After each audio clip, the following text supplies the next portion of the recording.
Public interest में आज पटियाल सबसे पहले झारखंड में बरामद हुए नोटों के उस पहाड़ का परीक्षण करेगा जिसकी चर्चा देश के हर घर में हो रही है। झारखंड की राजधानी रांची में आज ईडी ने रेड किया। इस छापेमारी में 30 करोड़ रुपए से ज्यादा की नकदी बरामद हुई। ईडी की टीम को घर से सबसे छोटे कमरे में नोटों का एक गोदाम मिला। तलाशी शुरू हुई तो कमरे से 500 के नोटों के बंडल बरामद होने लगे। देखते ही देखते कमरे में हरे हरे नोटों का पहाड़ बन गया। झारखंड में ईडी की इस कार्रवाई ने चुनाव में करप्शन के मुद्दे को प्रमुख बना दिया है, लेकिन साथ ही झारखंड में करोड़ों रुपए की बरामदगी से देश में ईमानदारी की लड़ाई पर एक बार फिर सवाल खड़े हो गए हैं। सरकार कहती है कि ना खाएंगे ना खाने देंगे, तो फिर ये करप्शन के नोट कहां से निकल रहे हैं? क्या सरकार केवल पकड़ने में तेज है और करप्शन रोकने में कमजोर है? 8 साल पहले जब नोटबंदी हुई थी तो करप्शन, कालाधन और नोटों की जमाखोरी रोकने का दावा किया गया था, लेकिन नोटों की जमाखोरी पर लगाम नहीं लगी। तो क्या अब करप्शन के इलाज के लिए एक बार फिर 500 के नोट की सर्जरी करना जरूरी हो गया है? क्योंकि नोट बदले हैं, करप्शन तो नहीं बदला।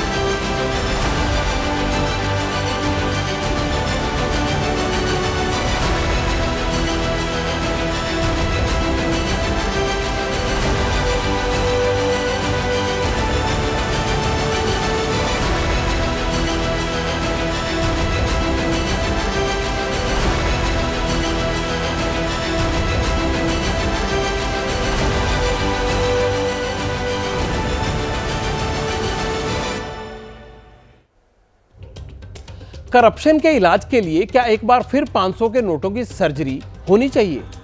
आपको लग रहा होगा कि पटियाल ये क्यों पूछ रहा है और बार बार ये सवाल क्यों कर रहा है। आपका विचार वाजिब है, लेकिन क्या आप इस बात पर गौर करते हैं कि नोटबंदी के बाद सरकार ने 1000 और 500 के पुराने नोट बंद कर दिए थे। 1000 की जगह 2000 रुपए का और 500 रुपए का भी नया नोट लाया गया था। पहली बार 200 रुपए का नोट भी बाजार में लॉन्च किया गया। इसके अलावा 100, 50 और 20 रुपए के नए नोट भी बाजार में लाए गए थे, ताकि बड़े नोटों पर निर्भरता कम हो और छोटे नोटों का चलन बढ़ाया जाए। लेकिन करप्शन के खिलाफ जब भी एक्शन होता है तो सबसे ज्यादा 500 रुपए वाला नोट ही क्यों दिखाई देता है? इसकी दोनों मिसाल आपको झारखंड में ही मिल जाएंगी। पहली तस्वीर तो आप लगातार देख ही रहे हैं। रांची में मंत्री के पीए के नौकर के घर पर छापा पड़ा। 500 रुपए के नोटों की शक्ल में 30 करोड़ रुपए से ज्यादा का कैश बरामद हुआ। और अब दूसरी तस्वीर भी झारखंड की है। पिछले साल कांग्रेस सांसद के ठिकानों पर ईडी की रेड हुई थी। अलमारियां खुली तो सिर्फ 500 के नोटों के बंडल भरे हुए थे उनमें। ऐसी छापेमारी में नोटों के जो पहाड़ मिलते हैं, क्या आपने उसमें कभी 100 या 200 रुपए के नोटों का बंडल देखा है कोई? करप्शन के खिलाफ ऐसे एक्शन में आपको सिर्फ 500 के नोटों के बंडल ही दिखाई देंगे। तो सवाल लाजमी है कि 500 के नोट की भी सर्जरी की जानी चाहिए, ताकि काले धन की जमाखोरी पर रोक लग सके। भ्रष्टाचार के मामलों में बड़ा नोट बड़ी सहूलियत की तरह होता है। बाजार में जितना बड़ा नोट होता है, पैसों की जमाखोरी में उतनी ही आसानी हो जाती है। नोटबंदी के बाद जारी हुए 2000 के नोट के साथ भी यही हुआ। 2000 के नोट बाजार में धीरे धीरे गायब होने लगे। बैंकों में भी मिलने कम हो गए थे। लेकिन ईडी, सीबीआई या इनकम टैक्स की रेड में 2000 के नोटों की संख्या ही अक्सर ज्यादा रहती थी। ऐसा क्यों होता था? क्योंकि माना यह जाता है कि 2000 के नोट का इस्तेमाल सबसे ज्यादा करप्शन के लिए होने लगा था। पिछले साल मई के महीने में केंद्र सरकार ने 2000 के नोट की सर्जरी कर दी। बाजार से 2000 के नोट वापस ले लिए गए। 2000 के 97.76% नोट रिजर्व बैंक में वापस पहुंच गए हैं, लेकिन 7,961 करोड़ रुपए अभी भी छिपे हुए हैं। मतलब कुल नोट का करीब 3% अभी भी बैंक में वापस नहीं पहुंचा है। 2000 रुपए के ये नोट कहां हैं? किसी को नहीं मालूम। लेकिन धीरे धीरे 2000 के नोटों की जगह अब 500 के नोटों ने ले ली है। इसीलिए आज पटियाल ये सवाल पूछ रहा है कि क्या अब 500 का नोट ईमानदारी की लड़ाई को कमजोर कर रहा है? अगर ऐसा है तो क्या 500 के नोट की सर्जरी के लिए करप्शन का इलाज मुमकिन है? पिछले 10 साल से देश में जो सरकार है वो करप्शन के खिलाफ जीरो टॉलरेंस का दावा करती है, लेकिन बावजूद इसके एक नहीं बार बार नोटों के पहाड़ देखने को मिलते हैं। इसलिए आज ये सवाल पूछना जरूरी है। लेकिन इस सवाल पर सोच विचार की बजाय आज झारखंड में हुई कैश रिकवरी चुनाव का बड़ा मुद्दा बन गई है। इसे कांग्रेस की फर्स्ट फैमिली के गोदाम का दर्जा भी मिल गया है।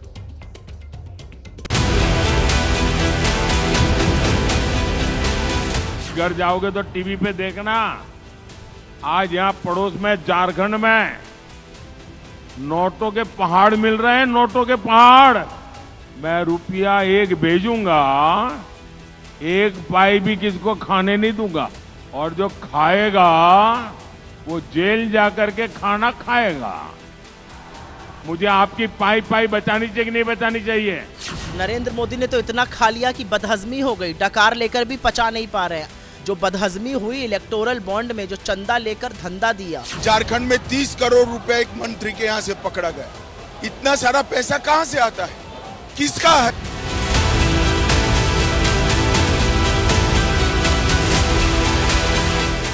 झारखंड में कभी कांग्रेस के एमपी के घर रुपया निकलता है 300 करोड़ 400 करोड़।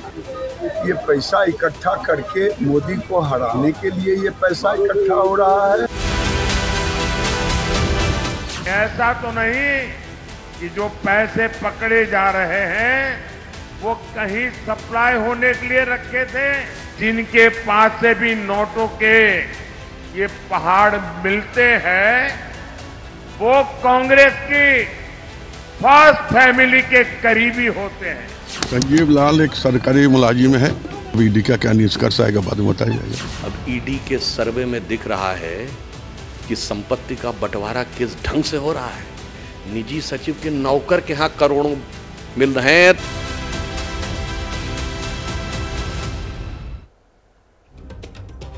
प्रधानमंत्री नोट के पहाड़ को कांग्रेस की फर्स्ट फैमिली का गोदाम बता रहे हैं। ऐसे में इस दावे का सच जानना भी जरूरी हो जाता है। पटियाल अब आपको इस नोट की पूरी हिस्ट्री बताएगा। ईडी ने जिस घर में छापा मारा वो संजीव लाल के घर में काम करने वाले कर्मचारी का है। संजीव लाल झारखंड सरकार में ग्रामीण विकास मंत्री आलमगीर आलम के पीए यानी व्यक्तिगत सहायक हैं। नोट का पहाड़ मंत्री के पीए के सर्वेंट के घर में मिला। ये बात हैरान करती होगी, आपको भी कर रही है, मुझे भी करती होगी कि सर्वेंट के पास इतना पैसा कहां से आया और ईडी यहां तक पहुंची कैसे। ईडी की टीम को यह कामयाबी घूसखोरी के छोटे से मामले की जांच से मिली। 2019 में एक ठेकेदार ने एंटी करप्शन ब्यूरो में शिकायत दर्ज करवाई थी। 10,000 रुपए रिश्वत मांगने के आरोप में सुरेश वर्मा नाम के शख्स की गिरफ्तारी हुई। गिरफ्तार आरोपी सिंचाई विभाग में चीफ इंजीनियर वीरेंद्र राम के नीचे काम करता था।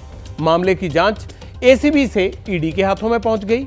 2023 में वीरेंद्र राम को ईडी ने गिरफ्तार किया तो जांच मंत्री आलमगीर के पीए संजीव लाल तक पहुंच गई, लेकिन मंत्री ने पीए से किनारा कर लिया, पल्ला झाड़ लिया। लाल एक सरकारी मुलाजिम है, वो हमारा पीएस है और हम लोग भी जब भी पीएस यूएस सिलेक्शन करते हैं तो अनुभव के आधार पर करते हैं। इसके पहले भी 2 मंत्री का पीएस रह चुके थे। अब हम लाए हैं, सरकारी मुलाजिम है। टीवी में आप लोग जो देख रहे हैं हम भी वही देख रहे हैं। अब ईडी का क्या निष्कर्ष आएगा बाद में बताया जाएगा।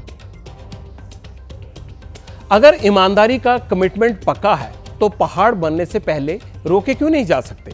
पटियाल का मानना है कि बीमारी चाहे शरीर की हो या करप्शन की, prevention is better than cure.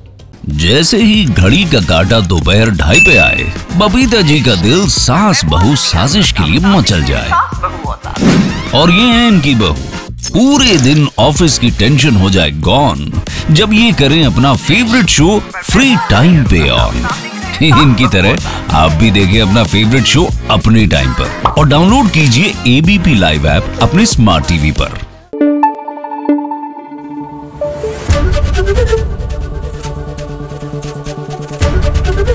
ABP news आपको रखे आगे।